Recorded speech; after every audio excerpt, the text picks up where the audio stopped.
oscila um pouco. Bem, amados, nós estamos só com dois assuntos agora para a gente falar e encerrar. Talvez daqui essa classe. Mas nós vamos prosseguir com um grupo agora, né, dentro daqueles ministérios que nós estamos, aqueles 13 ministérios que nós estamos trabalhando, tanto Guarapiranga como São Bernardo. Nós vamos iniciar agora um grupo de, né, agora vamos iniciar um grupo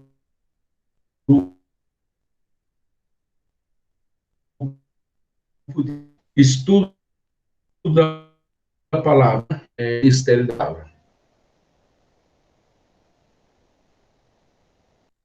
Pastor, tá travando. Você pode dar um joinha para mim aí? Quem está me ouvindo, está todo mundo certo? O som aí tá bom? Todo mundo me ouvindo? Então, amém. Bom, vamos começar. Ah, sim, tá. Vamos começar lendo o texto base, que é Mateus 28, 19, né, a 20. Vocês conhecem bem o texto, quando Jesus disse: todo o poder me foi dado nos céus e na terra. Portanto, ide, fazei discípulos de todas as nações, batizando-os em nome do Pai, do Filho e do Espírito Santo, ensinando-os a guardar todos os dias até a consumação dos séculos. Bem, aí nós temos três coisas importantes. Em primeiro lugar, uma autoridade delegada, ele nos delegou autoridade para fazermos discípulos, uma ordem a ser cumprida e também uma promessa animadora. Então, em primeiro lugar, nós vemos uma autoridade delegada. Ele nos delegou autoridade. Uma autoridade delegada, uma ordem a ser cumprida e uma promessa animadora. E a promessa animadora é que ele estaria conosco todos os dias até a consumação dos séculos. Queridos, também quero citar um outro texto. Todos eles falam da autoridade de Jesus. Quero também lembrar o texto aqui de Atos 2:36.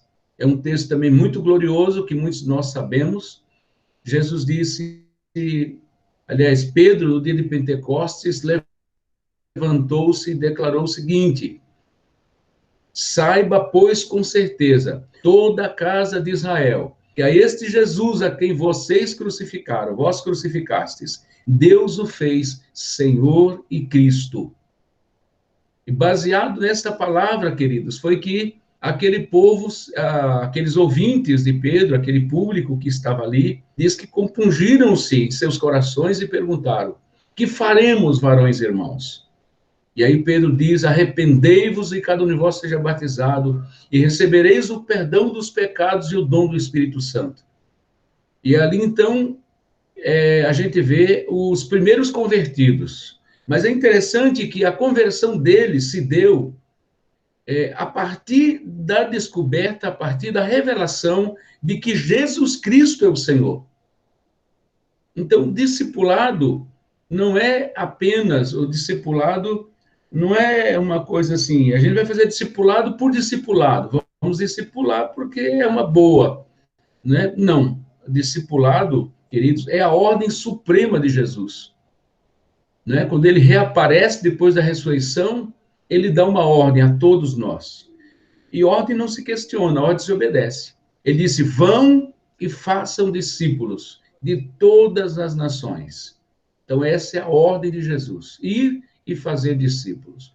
E é interessante a gente entender que essa ordem vem depois da revelação de que Jesus Cristo tem poder, todo o poder nos céus e na terra.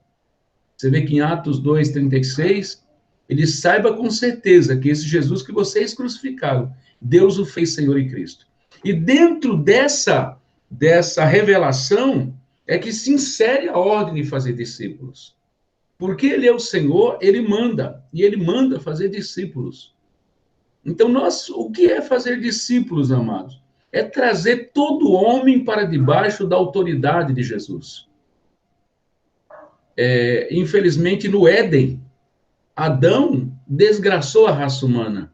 Adão entregou a humanidade nas mãos do diabo. Mas no Getsêmani, Jesus, não fazendo a vontade dele, quando ele seja feita a tua vontade, não a minha, ainda que agonizando e suando gotas de sangue, ele reconquista a humanidade de volta. Ali no Getsêmani, Jesus reconquista, lógico, começou no Getsêmani, né, a grande tentação, mas ele foi ao Calvário, e na cruz, ele toma a humanidade, ele traz a humanidade de volta para Deus, né? Ele resgata o que foi perdido, ele paga o preço para comprar de volta a humanidade.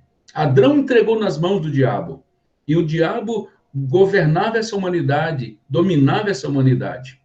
Mas a partir da morte e ressurreição de Jesus, ele paga o preço e resgata a humanidade de volta, compra a humanidade de volta para Deus.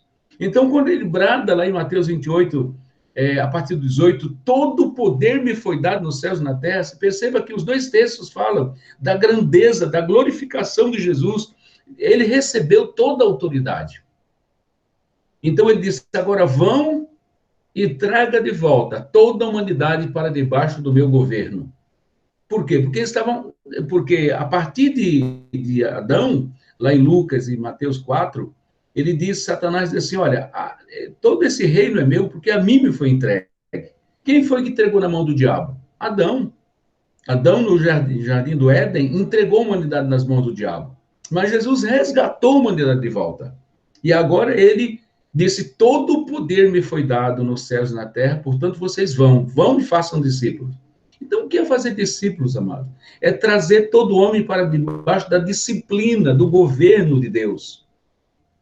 Então, discipular é estabelecer o governo de Deus sobre o homem.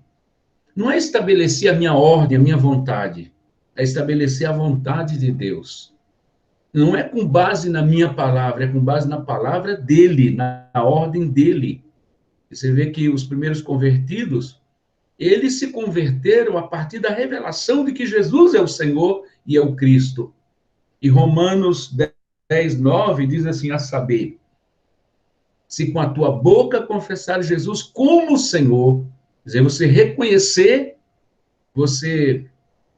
reconhecer e você confessar, não apenas de boca, mas no ato de rendição a ele, será salvo. Visto que com a boca se faz confissão, com o coração se crê para a justiça, e com a boca se faz confissão para a salvação.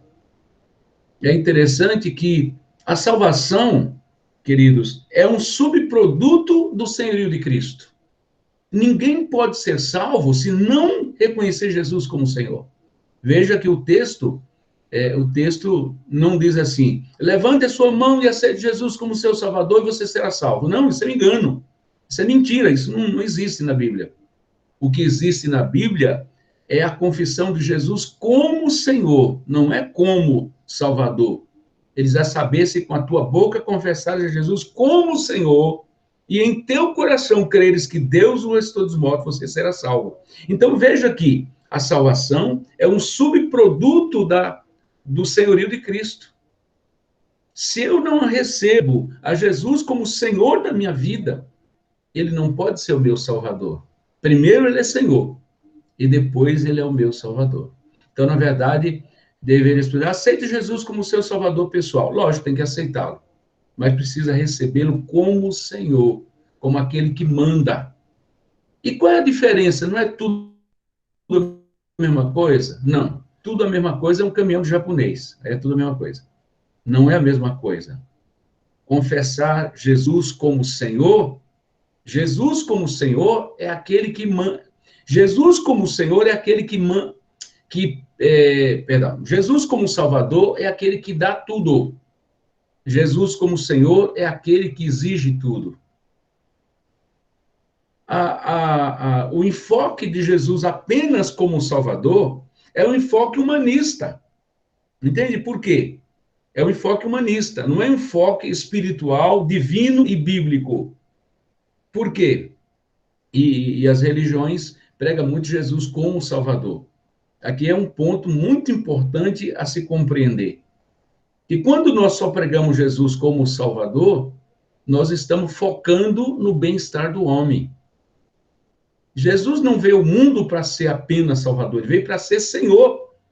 Romanos 14, 9. O que diz? Alguém pode ler para mim aí, por favor? Romanos 14, 9. Vamos ver o que diz o texto aí, ó.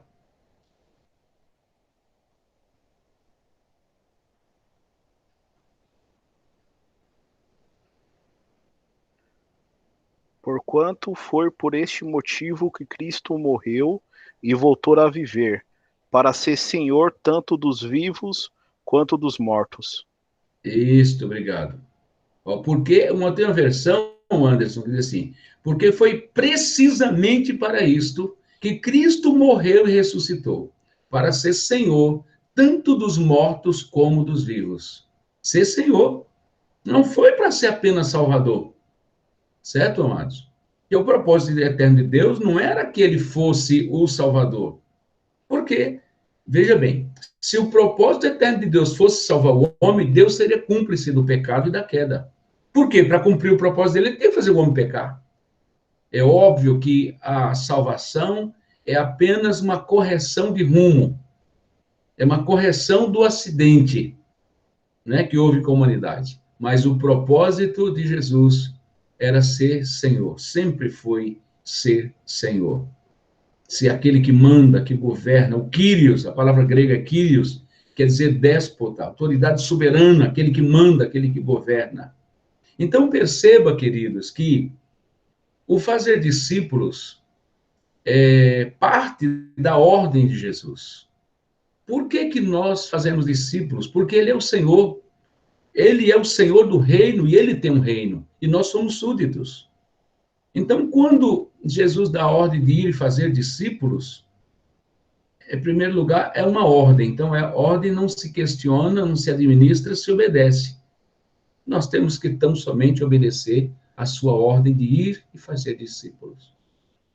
Então, nós homens temos que fazer discípulos. As mulheres precisam fazer discípulas, né? Mas as mulheres também precisam fazer discípulas, né? Nós homens discipulamos os homens, né? E as mulheres discipulam as mulheres. Então, vocês, mulheres, têm uma tarefa muito importante.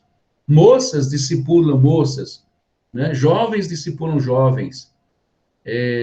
Casais discipulam casais. Mas o que é discipular, amados? Nada mais é do que trazer o governo de Deus sobre a vida das pessoas. Amém? Isso é fazer discípulos. E essa é a ordem suprema de Jesus. A ordem dele não é fazer crentes, nem fazer convertidos. É muito mais do que isso. Por isso que naquela escala de crescimento espiritual, vem crente e depois discípulos.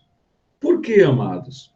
Eu quero que vocês peguem um texto aí, e vocês abram o texto de João 8,31. Lembrando que não existe, não tem sentido 32 se você não passar pelo 31. Uma coisa também que tem acontecido é que vocês conhecem a caixinha de promessa, né? É engraçado que tem caixa de promessa, não tem caixa de mandamento. Por que não tem caixa de mandamento? Porque não vende. A caixa de promessa é a caixinha que mostra que Jesus é Salvador. A caixa de mandamento, que não existe, seria a caixa que mostra Jesus como Senhor, aquele que manda, aquele que dá mandamento.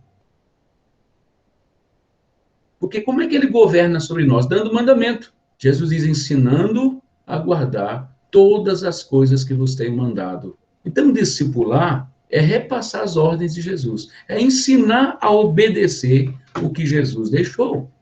Agora, é óbvio que eu ensino a obedecer como? Obedecendo. Eu não posso impor sobre alguém alguma coisa que eu não vivo, não é? Por isso que nós falamos que a formação do discípulo, para se formar um discípulo, se exige 3 coisas do discipulador. Primeiro, ele precisa dar palavra, que é a palavra de Deus, ele precisa dar exemplo, e ele precisa dar tempo para o discípulo. É como formar filho, como educar filho. Você precisa dar a palavra de Deus, que você não vai educar com base na sua palavra, porque a família é de Deus, os filhos são do Senhor. Então, nós educamos dando palavra, exemplo e tempo. Então, é por isso que o discipulado, amados,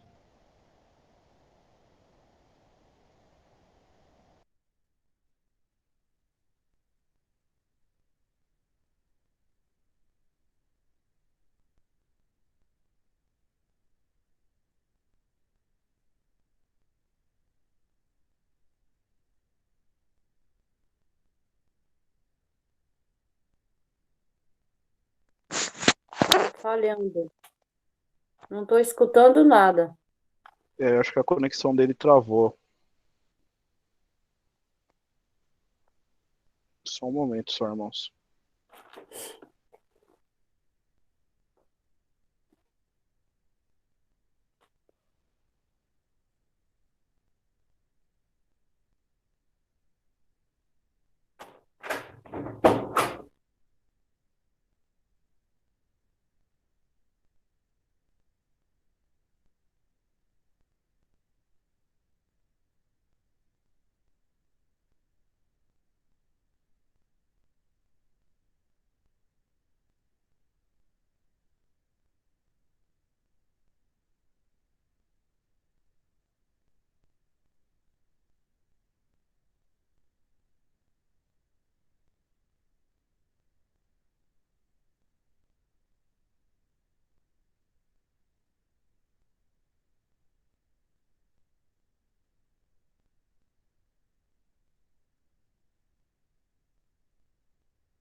Pronto, amados, voltei de novo.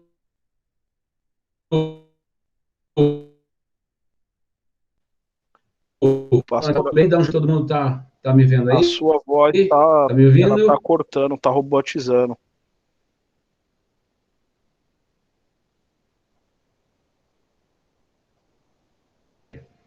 E voltou, não? Voltou, Anderson? Tá me ouvindo, não? Voltou sim. Anderson? Oi, pastor, tá nos ouvindo agora? Ótimo. Perdão, amados. Bom, beleza. Então, amados, perdão, viu? O que acontece? O discipulado, então, nós podemos dizer, são várias, a gente pode definir de várias formas, né? Discipulado, como de Mateus 28, 19, Mateus 18, 28, 19, é trazer o homem para debaixo do governo de Deus novamente, porque o homem saiu do governo de Deus, se colocou debaixo do governo do diabo. E os homens hoje, Jesus diz assim, o mundo jaz no maligno, o mundo hoje vive debaixo do governo do diabo, né? A igreja é o povo que vive debaixo do governo de capítulo 3. Eles arrependeram dos céus. Discipular é trazer as pessoas debaixo do governo de Deus, trazer pessoas para o reino de Deus, né? Também poderíamos dizer isso de acordo com Mateus 28, 18, dizer também que, lá, com o verso 19 também, é ensinar as pessoas, o discípulo, a guardar todas as coisas que Jesus mandou. Né? Ensinar a guardar tudo que Jesus mandou. Agora, a gente ensina a obedecer obedecendo. A gente não ensina com palavras, ensina com vida. Porque uma coisa muito importante, discipulado não é transmissão apenas de conhecimento, é transmissão de vida. Então, a gente ensina a obedecer obedecendo. Discipular não é apenas dar ordens, é dar exemplo. Lógico que a gente dá ordens. A gente dá ordens baseado na ordem que Jesus deu. Nós repassamos a ordem de Jesus, né?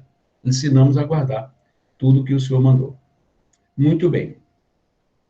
Depois nós abrimos para a gente bater um papo, tá bom? Mas vamos, então, em frente por que é que nós precisamos fazer discípulos, amados? Por quê?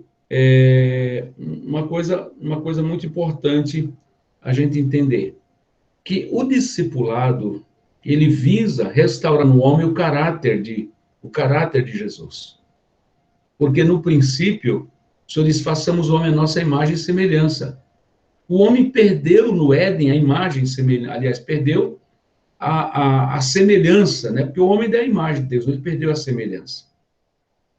Então, discipular é restaurar no homem também o caráter de Deus, o caráter de Jesus, de acordo com Efésios 1:4, que Deus escolheu ele antes da fundação do mundo para sermos santos e irrepreensíveis, de acordo com Gênesis 1:26 e Romanos 8:29. Deus quer que nós sejamos a semelhança de Jesus. Então, discipular é formar o caráter de Jesus na vida da pessoa, do discípulo. Gálatas 4:19 diz assim, filhinhos, por quem de novo sinto as dores de parto, até que Cristo seja formado em vós. Então, discipular é formar o caráter de Jesus na vida do discípulo. Amém? Então, de acordo com Gálatas 4:19. Por que fazer discípulos, amados? Bom, porque Jesus fez assim, mandou fazermos o mesmo. Ele concentrou seus esforços em 12 homens, ministrou em suas vidas 3 anos, noite e dia, nos dando exemplo de como devemos fazer. Esta é a única maneira de trazer todos os homens de volta ao governo de Deus, à disciplina de Deus. Então, discipular é trazer para debaixo da disciplina de Deus. Aliás, discipular e disciplina têm a mesma raiz, o mesmo radical. Hebreus 12:5 diz que, vai falando ali, filho, não desmaie quando pelo Senhor fores repreendido, que eu sou corrijo que ama e açoita qualquer que recebe por filho. Diz, porque se estáis sem disciplina, sois bastardos e não filhos. Então, discipular é trazer as pessoas para debaixo da disciplina do reino de Deus, né? Disciplina de Deus. Amém, queridos? Isso é muito importante. Vamos falar sobre alguns aspectos práticos do discipulado. Como Deus é prático, ele nos dá a sua palavra algumas razões práticas quanto ao discipulado. Sujeição, vinculação, formação, multiplicação e edificação, tá? Então, em primeiro lugar, o discipulado, falando aqui de coisas práticas, tá? É a maneira prática de nos colocar sujeitos à autoridade direta de Deus e da autoridade delegada à igreja. Ali nós temos uma autoridade delegada. Então, como é que nós sabemos que o irmão está se submetendo a Cristo e sendo discípulo? Quando se submete àquele irmão a quem o Senhor delegou sua autoridade para fazer discípulos. Efésios 5:21 diz, sujeitai-vos uns aos outros no temor de Deus. Como é que a gente mostra a sujeição e que nós nos submetemos ao reino? Nos submetendo às autoridades delegadas por Deus, não é, amados? Nós submetendo às autoridades delegadas. Então, nós nos submetemos, quando nós nos convertemos, nós nos submetemos ao Senhor. Nós nos submetemos a Jesus, né? Aliás, desculpa, eu estava falando de Mateus 3, quando caiu a conexão, Mateus 3, João Batista diz assim, arrependei-vos, porque é chegado a vós o reino dos céus. Então, discipular é trazer as pessoas para debaixo desse governo, desse reino de Deus, né? O cidadão do reino chama-se discípulo. Não é apenas crente. Aí eu acabei divagando um pouco e saí fora do texto, falei para vocês pegarem o texto e esqueci, perdão, amados. João 8:31, eu só quero mostrar para vocês que não basta ser crente, é preciso ser discípulo. Veja o texto lá, João 8:31. E, aliás, a gente percebe uma coisa, que esse quinto evangelho, um irmão da Argentina chamado Juan Carlos Ortiz, que escreveu o livro Discípulo, ele diz que nós, os evangélicos, criamos o quinto evangelho. É óbvio que não existe quinto evangelho. Mas o que seria o quinto evangelho? O quinto evangelho seria a caixinha de promessa. Seria só a sobremesa do evangelho. pegando tudo quanto é promessa, né? E dando para as pessoas só promessa. Mas cadê os mandamentos? O reino de Deus, essa é a diferença entre o evangelho do reino e o evangelho de ofertas. O evangelho de ofertas só tem promessas.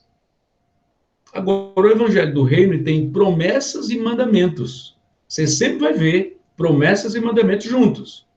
Nunca você vai encontrar apenas promessas. Por que a caixinha de promessa é meio suspeita? Porque só tem promessa, como diz o nome. Por que não faz caixinha de mandamento? Porque não vende. Né? Caixinha de mandamento não vende. A pessoa, se tivesse assim um versículo, vai ter com a formiga, preguiçoso. Ninguém ia comprar. Opa, Deus não falou comigo, não. Que é isso? Vai ter com a formiga? Só tem caixinha de promessa. Então, o reino de Deus, amados, essa é uma diferença entre o reino de Deus, entre o evangelho do reino e o evangelho de ofertas. Então, assim, ele diz que a gente tem a caixinha de promessa, é o quinto evangelho, que não existe, obviamente, mas a gente forma um quinto evangelho, que é só daquilo que a gente gosta. Todo mundo assim, vinde a mim, todos que estáis cansados e oprimidos, eu vos aliviarei. Mas peraí,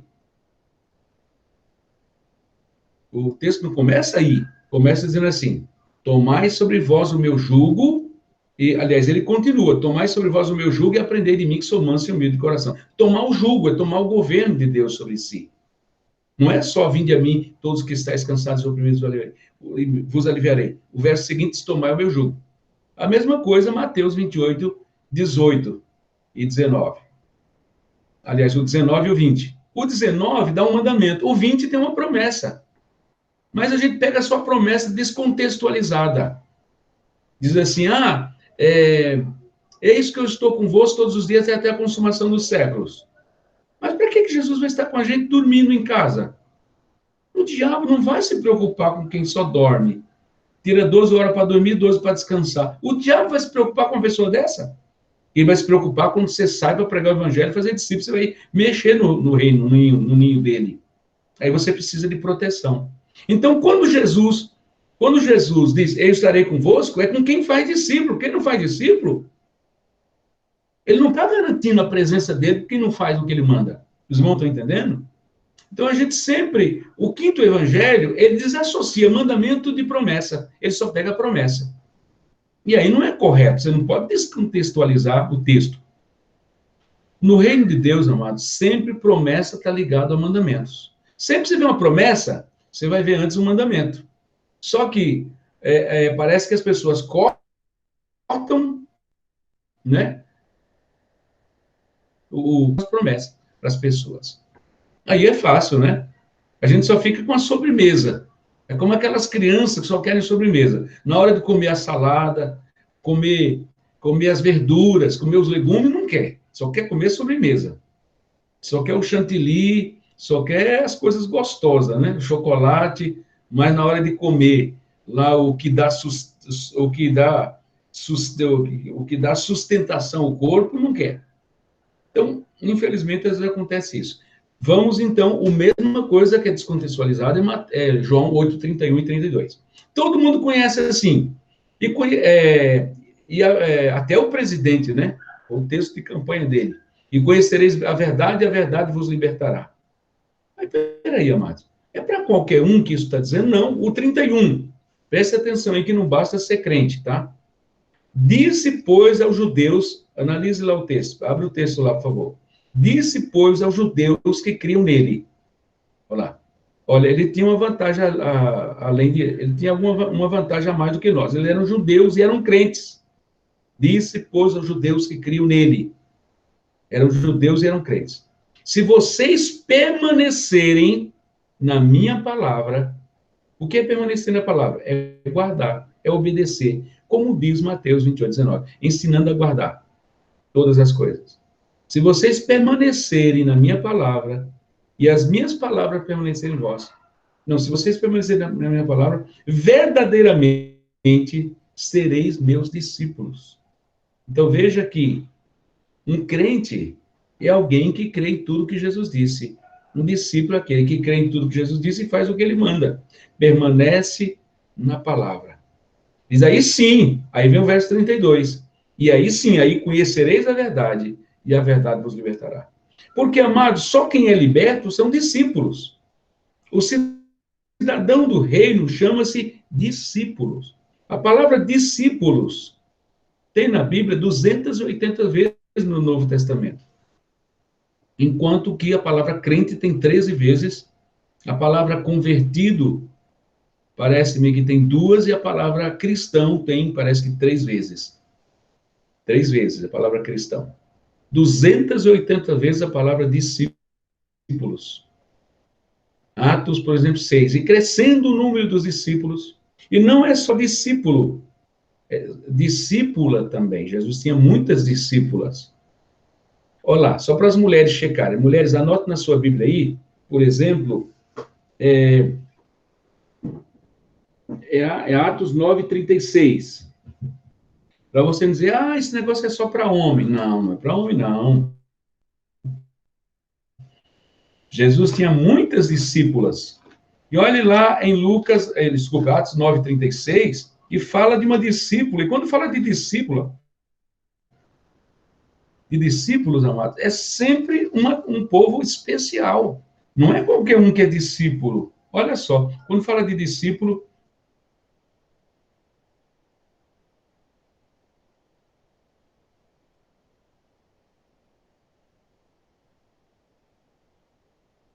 que coisa interessante, né?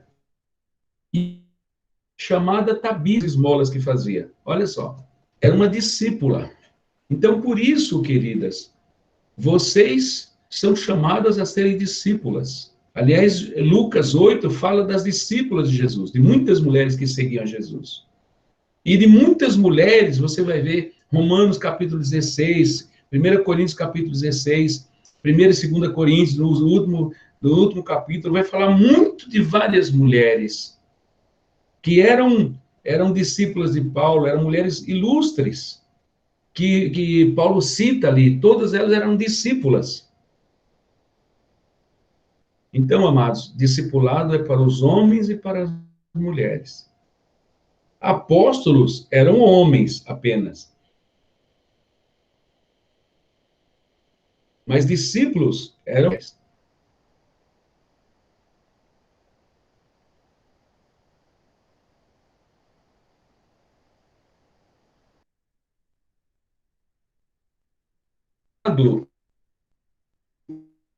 Forma. Pastor, tá travando um pouco, viu? A gente perdeu algumas coisas aí. Tá. Então eu vou voltar de novo aqui. Deixa eu repetir de novo. Então,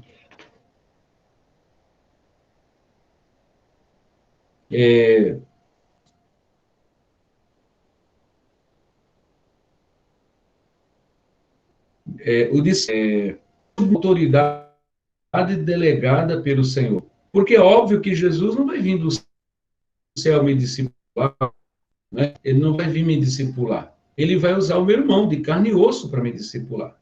Ele vai tocar na minha vida através de meus irmãos. Ele não vai mandar um anjo do céu.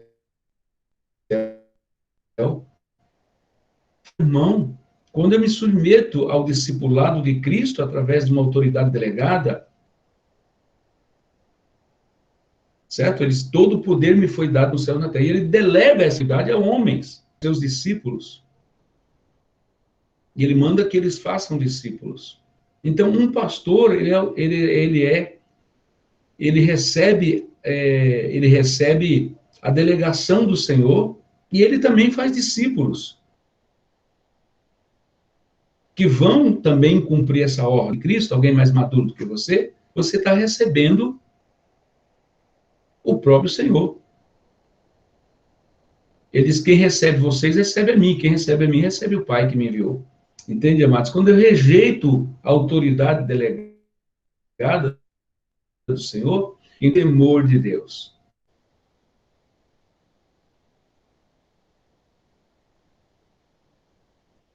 Então, de maneira ao Senhor. 2. O discipulado em suas juntas e ligamentos. Meu Deus do céu. Pronto, voltou de novo. Aqui tá terrível, rapaz. Não sei qual é o problema. Mas tá bom, vamos continuar. Depois, alguma coisa que eu não... Vocês anotem aí, alguma coisa que vocês não entenderam, eu esclareço no final, tá bom? Bom, em segundo lugar, então, o discipulado é a maneira prática de nos vincularmos ao corpo de Cristo em juntas e ligamentos. Então, quando a Bíblia fala em Efésios, Colossenses 2,19, de juntas e ligamentos, que o corpo de Cristo ele é organizado por juntas e ligamentos, quando nós falamos de juntas, nós falamos de discipulado. E quando nós falamos de ligamentos, nós falamos de relacionamento de amor entre nós.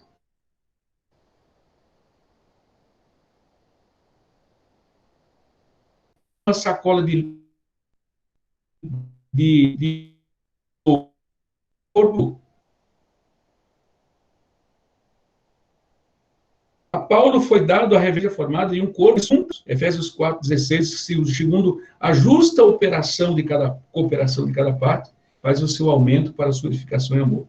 E Colossenses 2,19 fala que nós fomos ligados. Você pode ler, alguém pode ler para mim? O Anderson, lê para mim 2,19 de Colossenses, por favor, Colossenses 2,19. Então, como é que nós estamos ligados ao corpo? Através de juntas e ligamentos. Por exemplo, quando eu estou... O relacionamento que eu tenho com o meu discipulador, no caso, meu discipulador é o Jamei. Eu estou ligado ao corpo através de um membro. Assim como, por exemplo, meu braço está ligado ao corpo através do antebraço.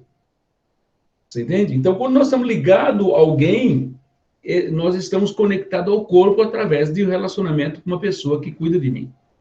Certo? Pode ler aí, Anderson, por favor. E não ligado à cabeça, da qual todo o corpo, provido e organizado pelas juntas e ligaduras, vai crescendo em aumento de Deus. Isso. Para a sua edificação e amor. Então, ó, amados, como é que eu me ligo, me conecto à cabeça? Através do corpo, certo? Eu estou conectado àquele que me discipula, eu me conecto com Cristo através da pessoa que me discipula. E ele está ligado à cabeça, não é?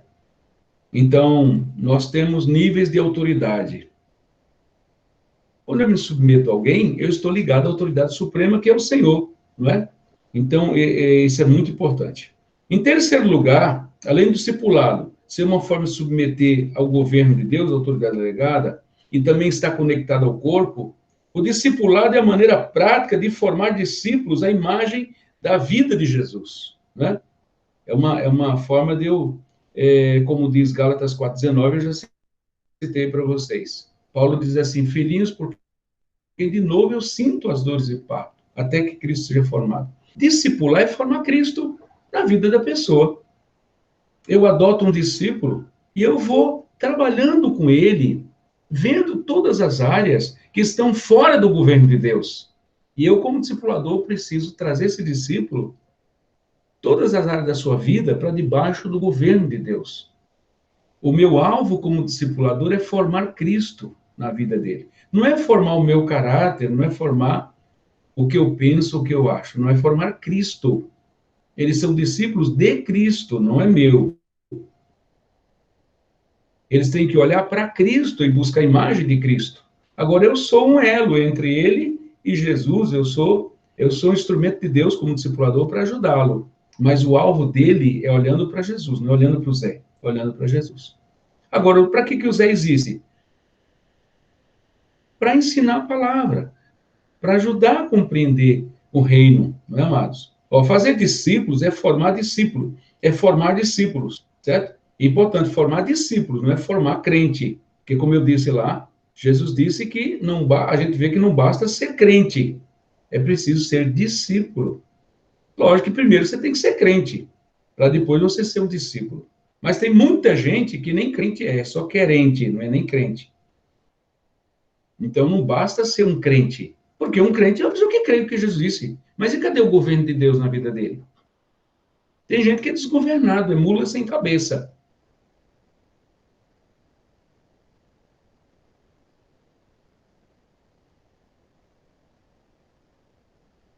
Vive de qualquer jeito.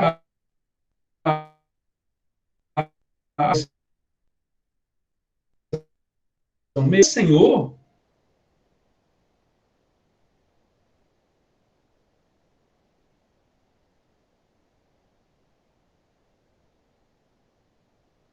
que ele fala lá em Lucas, amigos que não Pastor, trazer tá travando de novo. Eu acho que se o senhor fechar a sua câmera, vai ficar um pouquinho melhor. A gente parou na parte da mula sem cabeça aí.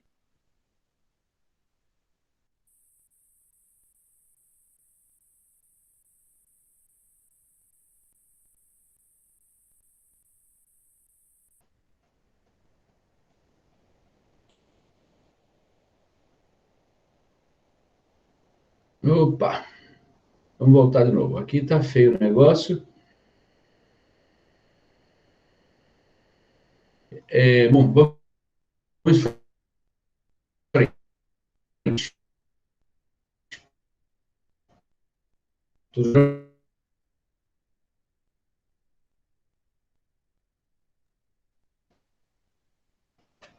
Queridos, estão me ouvindo todos? Pastor, tá um pouco ruim. Eu acho que se o senhor fechar a sua câmera, a gente vai conseguir te ouvir Pronto. melhor. Eu vou fechar então. Tá, eu vou fechar então. Peraí, vou fechar aqui. Veja se melhorou. Melhorou aí? Sim, a gente parou. O senhor parou na parte da mula sem cabeça aqui. Ah, ótimo. Então tá bom. Estou. Na parte do quê? Ou a parte que Tá vocês não estudando ouviram? risada aqui, da mula sem cabeça. A gente parou na parte da mula sem cabeça. Thaís, não fica rindo do Anderson, não, Thaís. O que ele fala? Onde que eu parei que você disse? Que vocês ouviram? Da parte da mula sem cabeça. Ah, sim, é. Então tem muito crente mula sem cabeça. Saci pererê, cacuca vem pegar. Aí a gente diz assim, a pessoa fala assim, eu tenho uma igreja com 1000. 1000 o quê? Talvez seria melhor ter uma igreja com 100 discípulos do que uma igreja com 1000 saci pererê, né? 1000 mulas sem cabeça. O que tem de crente, tipo de crente pelas igrejas, pelo mundo afora, amados, é uma coisa terrível. É que nem um pastor que falou para mim, o pastor que foi deposto pelo próprio diácono, o diácono tomou o lugar dele. Aí eu estava falando há anos, falando para ele, rapaz, tu precisa fazer discípulos, você não precisa fazer. Passou anos e anos e o camarada nunca fez discípulo. Aí veio chorar as pitangas pro meu lado. Pai, porque eles me tomaram a igreja, o camarada, eu tirei ele lá do mundo. Eu dei cesta básica, o camarada estava passando fome, e o camarada fez isso comigo. Eu digo, mas o que você formou? Rapaz, tu não tinha uma igreja, tu tinha um Butantã, tu formou cobra. Você só formou cobra, elas te picaram. Você é fruto do que você formou. Quem mexe com cobra, um dia vai ser picado. Você está formando cobra, não está fazendo discípulo. O que você trouxe sobre a vida desse sujeito? O que você ensinou para ele? Não ensinou nada. Você criou cobra para te picar. E a cobra cresceu e te picou, tomou o teu lugar. Né? Então, agora, eu falei para ele, quantos anos eu estou falando para você sobre isso? Sobre fazer discípulo.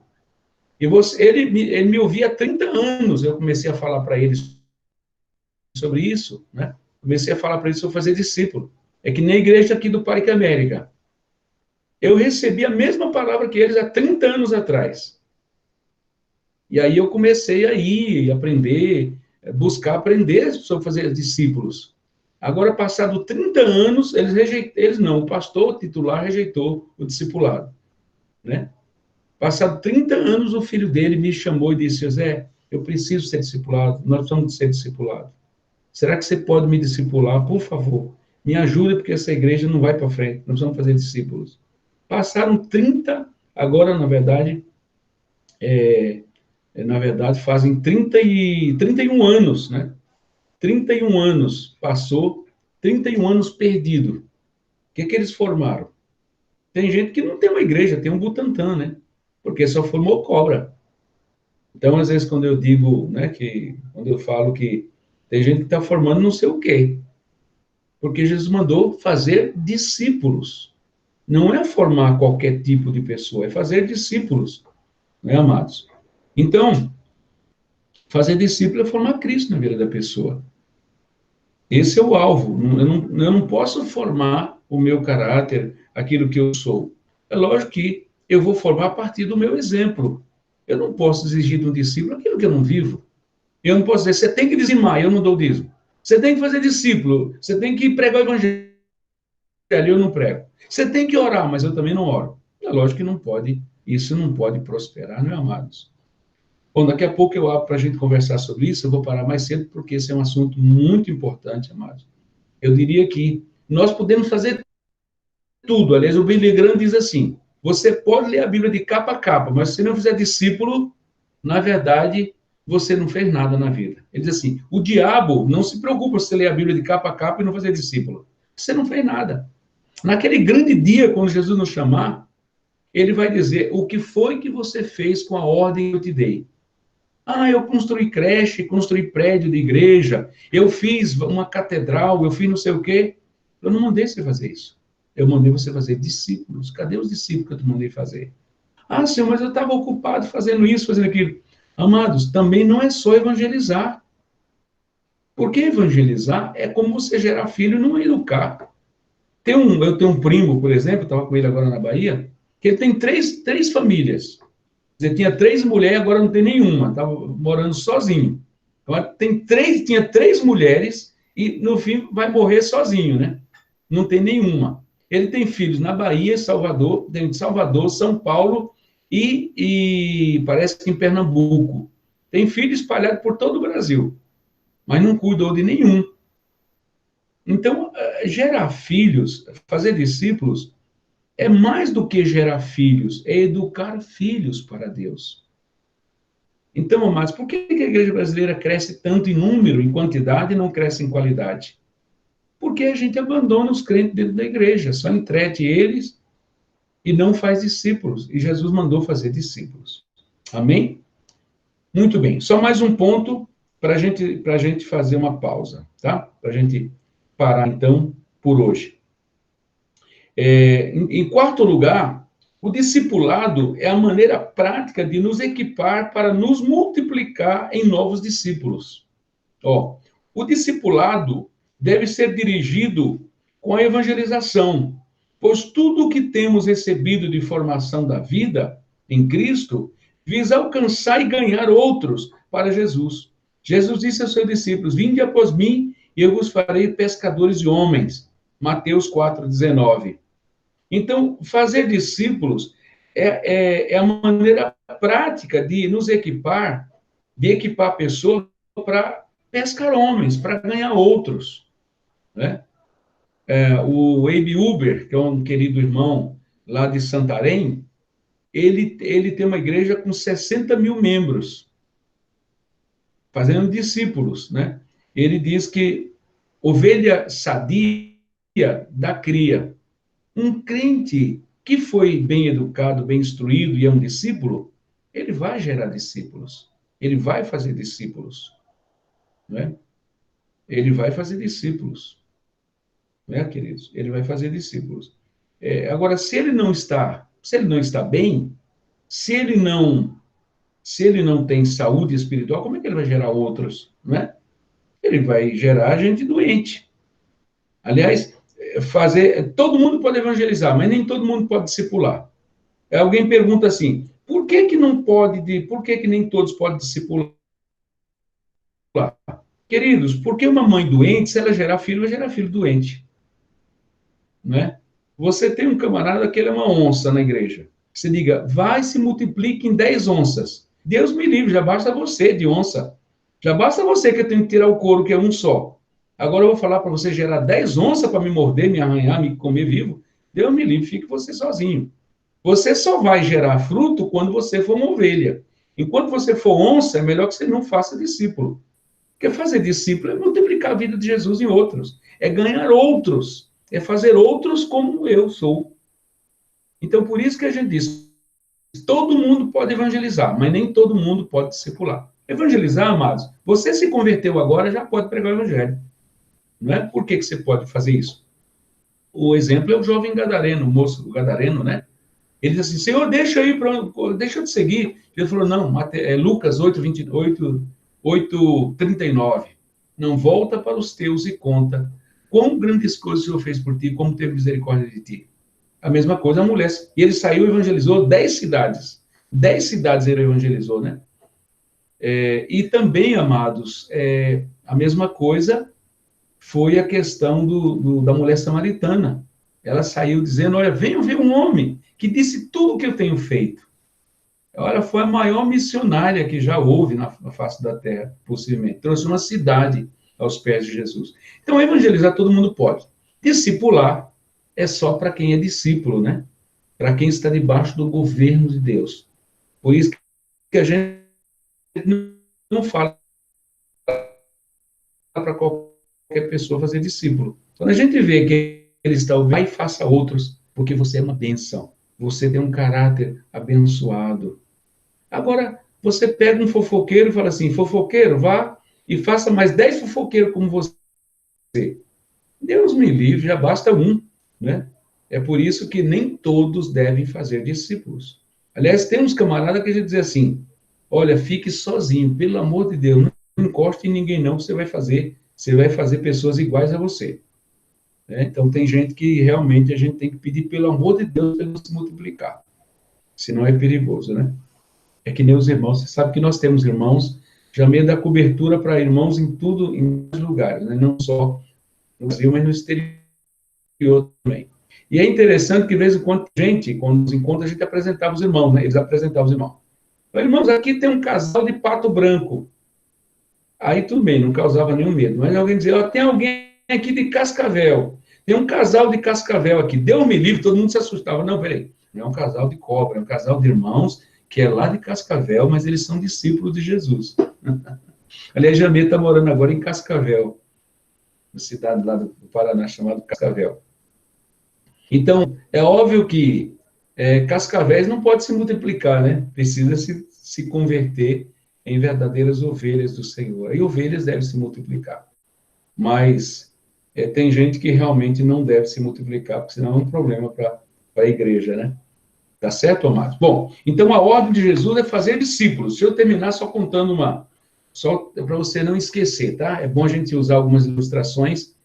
Então, é muito importante a gente fazer discípulo. Não é trazer pessoas para a igreja e entregar para o pastor e dizer, olha, tá aí, ó, eu ganhei mais uma alma para o Senhor. Não, você precisa caçar a onça, mas tirar o couro da onça. Discipular é tirar o couro da onça. Então, alguém conta que tinha 2 caçadores. Sabe que caçador e pescador aumentam muito, né? Mente muito. Normalmente, caçador e pescador são 2 bichos mentirosos. Aí, os 2 caçadores foram caçar. Naturalmente, se eles são caçadores, não vão pescar.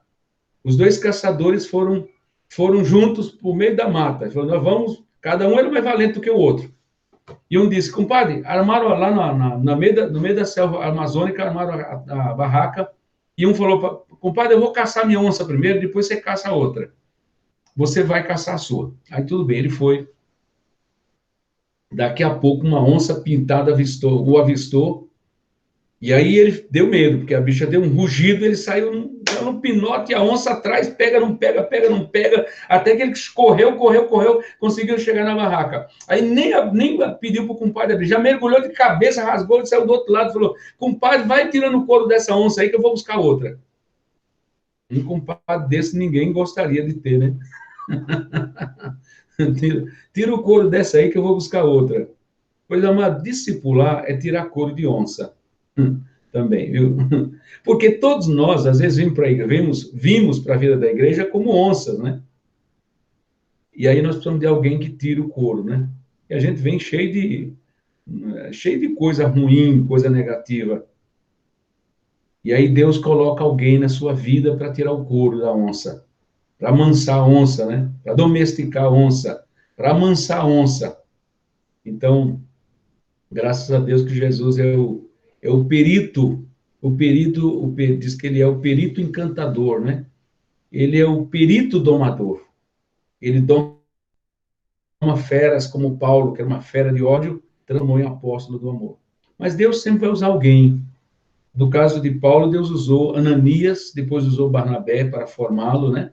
Ananias batizou e Barnabé formou o caráter de Paulo. Então, nós precisamos, amados, não apenas buscar onça, caçar onça, precisamos tirar o couro da onça. Amém? Então aí, Leandro e Deizinha, quando vocês acharem alguma onça, vocês saírem para evangelizar, para caçar onça, vocês precisam tirar o couro e trazer e dizer, Tonhão, aqui está a onça amansada, pronta para batizar. Não pode só trazer a onça. Tonhão, vai cuidando dessa onça aí que eu vou buscar outra. O que tem de pastor arranhado e mordido de onça pintada não é brincadeira.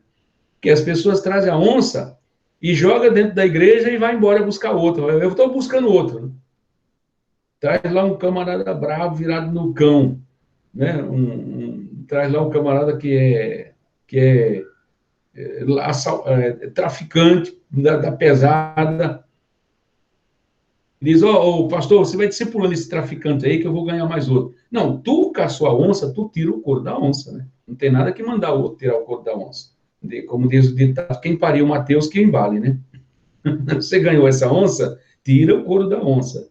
Tá certo? Nós paramos por aqui, então, para a gente bater um papo sobre esse assunto todo. Pode cessar a gravação aí.